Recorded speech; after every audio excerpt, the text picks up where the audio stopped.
अऊज़ु बिल्लाहि मिनश शैतानिर रजीम बिस्मिल्लाहिर रहमानिर रहीम। Knowledge factory के मुअज़्ज़ज़ दोस्तों, अस्सलाम वालेकुम। नाज़रीन इकराम, क़यामत या फिर द डे ऑफ जजमेंट के बारे में तकरीबन सभी मज़ाहिब में ज़िक्र मिलता है। रिवायत में आता है कि क़यामत सूरह इसराफील की इस खौफनाक चीख का नाम है जिससे सारी कायनात ज़ल्ज़ले की सूरत में लर्ज़ उठेगी। पहाड़ रेज़ा रेज़ा हो जाएंगे। इस चीख की शिद्दत से तमाम इंसान और जानदार मर जाएंगे। इस हौलनाक दिन की खबर तमाम अंबिया इकराम ने दी, जबकि अल्लाह के आखिरी रसूल हुज़ूर अकरम सल्लल्लाहु अलैहि वसल्लम ने कुर्बे क़यामत की चंद निशानियां भी बताईं, जिनमें काबतुल्लाह का तवाफ़ रोका जाना भी शामिल है। काबतुल्लाह के तवाफ़ के रुकने के बाद क्या वाक़यात रूनुमा होंगे, आज हम इसी मौजू पर बहस करेंगे। इसीलिए इस कीमती मालूमात को जानने के लिए वीडियो को तसलसल के साथ आखिर तक लाजमी देखिएगा। मुअज़्ज़ज़ नाज़रीन, इस्लामी कुतुब का मुतालिया बताता है कि कुर्बे क़यामत के हवाले से अहादीस में आता है कि याजूज माजूज के खुरूज के बाद भी बैतुल्लाह में हज जारी रहेगा। मुसलमान हज और उम्रा दोनों अदा करते रहेंगे। और ये बात भी हदीस से साबित है कि क़यामत तब तक कायम नहीं होगी जब तक कि हज मौकूफ़ न कर दिया जाए। इन दिनों दुनिया भर में फैली वबा के पेश नज़र सऊदी हुकूमत ने आर्जी तौर पर काबतुल्लाह का तवाफ़ रुकवा दिया है। बेशतर अफराद इसको क़यामत की निशानी गर्दान रहे हैं। ताहम हदीस के मुताबिक हज को ज़बरदस्ती रोका जाना कुर्बे क़यामत की असल निशानी है, जो कि फ़िल वक्त तक पूरी होती दिखाई नहीं दे रही। रिवायत ये भी बताती हैं कि हज के मौकूफ़ होने के बाद दूसरा बड़ा वाक़या मस्जिद अक्सा को शहीद करने का रूनुमा होगा। यानी पहले हज मौकूफ़ किया जाएगा, इसके बाद यहूदी कुव्वतें बैतुल मुक़द्दस को शहीद करेंगी। जबकि कुर्बे क़यामत की निशानियों में से एक निशानी ये भी है कि हज मौकूफ़ होने से लेकर हज़रत ईसा अलैहिस्सलाम के दोबारा नुज़ूल तक दुनिया भर में मौजूद मुसलमानों पर इंतहाई कड़ा वक्त होगा।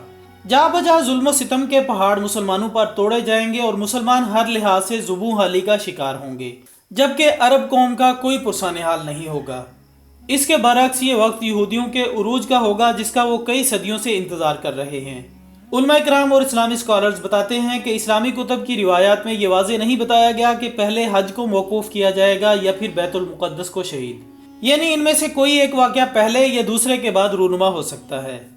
नाज़रीन, अगर आप इस वक्त निगाह उठाकर फ़लस्तीन की जानिब देखें तो इल्म होता है कि इस वक्त बैतुल मुक़द्दस पर यहूदी कुव्वत का ही कब्ज़ा है।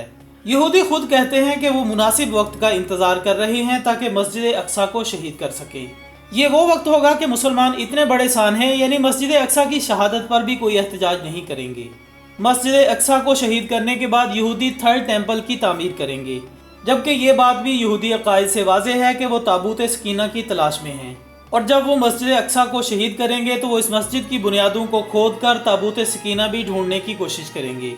दोस्तों, कुर्बे क़यामत की एक निशानी ये भी बताती है कि जब थर्ड टेम्पल की तामीर मुकम्मल हो जाएगी तो यहूदी इस टेम्पल में हज़रत दाऊद अलैहिस्सलाम का तख्त लाकर रखेंगे। ये तख्त बुनियादी तौर पर एक पत्थर है जो कि इस वक्त इंग्लैंड के एक चर्च में पड़ा हुआ है, लेकिन कुछ लोगों का मानना है कि ये पत्थर इस वक्त इसराइल के कब्ज़े में है और इसे आम इंसानियत पर वाज़े नहीं किया जा रहा। मुअज़्ज़ज़ दोस्तों, जब ये पत्थर थर्ड टेम्पल में रखवा दिया जाएगा तो इसके बाद दजाल का ज़ुहूर होगा, जो कि इस टेम्पल में आकर इस पत्थर पर बैठेगा और इसकी ताजपोशी की जाएगी। जिसके बाद दजाल अपने हामियों की मदद से ग्रेटर इसराइल की बुनियाद रखेगा, जिसका नक्शा यहूदियों ने अपनी तालीमात के मुताबिक डिज़ाइन कर रखा है। ग्रेटर इसराइल का नक्शा गूगल पर भी मौजूद है, जिसके मुताबिक सऊदी अरब, लबनान, शाम और मिस्र के बेशतर इलाका जात इस सल्तनत का हिस्सा बताए गए हैं। ताहम सऊदी अरब के दो अजीम शहर यानी मक्कातुल मुकर्रमा और मदीनातुल मुनव्वरा ग्रेटर इसराइल के हिस्से में नहीं आते। ग्रेटर इसराइल के क़याम के बाद मुसलमानों के हाथों से कुस्तुनतुनिया नामी शहर छिन जाएगा और फिर हज़रत इमाम मेहदी अलैहिस्सलाम का ज़ुहूर होगा, जिसके बाद मुसलमान हज़रत इमाम मेहदी को खलीफा चुनेंगे और फिर हक़ व बातिल के दरमियान जंग होगी। इस जंग में मुसलमानों को फतह होगी और कुस्तुनतुनिया वापस मुसलमानों के पास आ जाएगा। हक़ व बातिल का ये मार्का आखिरी फैसला कुन जंग होगी। रिवायात के मुताबिक ये जंग शाम की सरजमीन पर लड़ी जाएगी। नाज़रीन इकरामी, कहा जाता है कि इस जंग के बाद हज़रत ईसा अलैहिस्सलाम का ज़ुहूर होगा, जिसके बाद हज़रत ईसा और हज़रत इमाम मेहदी मुसलमानों के साथ मिलकर दजाल को मौत के घाट उतारेंगे।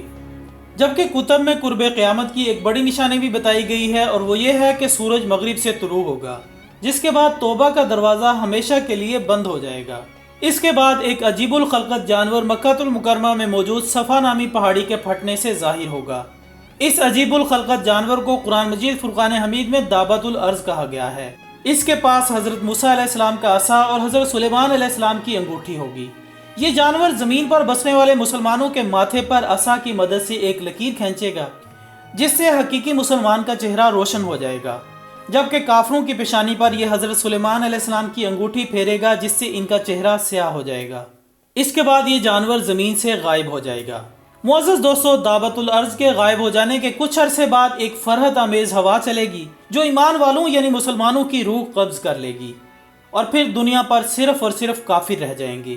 اس وقت قرآن کریم دلوں سے اور کاغذوں سے اٹھا لیا جائے گا، ہر جگہ فحاشی اور عریانی عام ہوگی اور دنیا جہالت میں پڑ جائے گی۔ اس کے بعد آگ کی آندھی آئے گی اور تمام کافروں کو ملک شام میں جمع کر دے گی، جس کے بعد یہ آندھی تھم جائے گی، اور اس آندھی کے تھمنے کے کچھ عرصے بعد حضرت اسرافیل پہلا سور پھونکیں گے۔ ناظرین، یہ وہ دن ہوگا جس کا نام ہے قیامت۔ آخر میں دعا ہے کہ یا رب العالمین ہمیں روز محشر کی تیاری کرنے کی توفیق عطا فرما اور سچی توبہ کے ساتھ ساتھ صراط المستقیم پر چلنے کی توفیق بھی دے، آمین ثم آمین۔ اسی دعا کے ساتھ ہماری آج کی اس ویڈیو کا اختتام ہوتا ہے۔ ویڈیو اچھی لگی ہے تو اسے لائک کریں، دوسروں کے ساتھ شیئر کریں، اور کمنٹس کی صورت میں ہمیں اپنی قیمتی رائے بھی ضرور دیا کریں۔ ہماری اگلی ویڈیو آنے تک اپنا دوستوں، رشتہ داروں اور گرد و نواح کے تمام لوگوں کا بہت خیال رکھیے گا۔ اللہ حافظ۔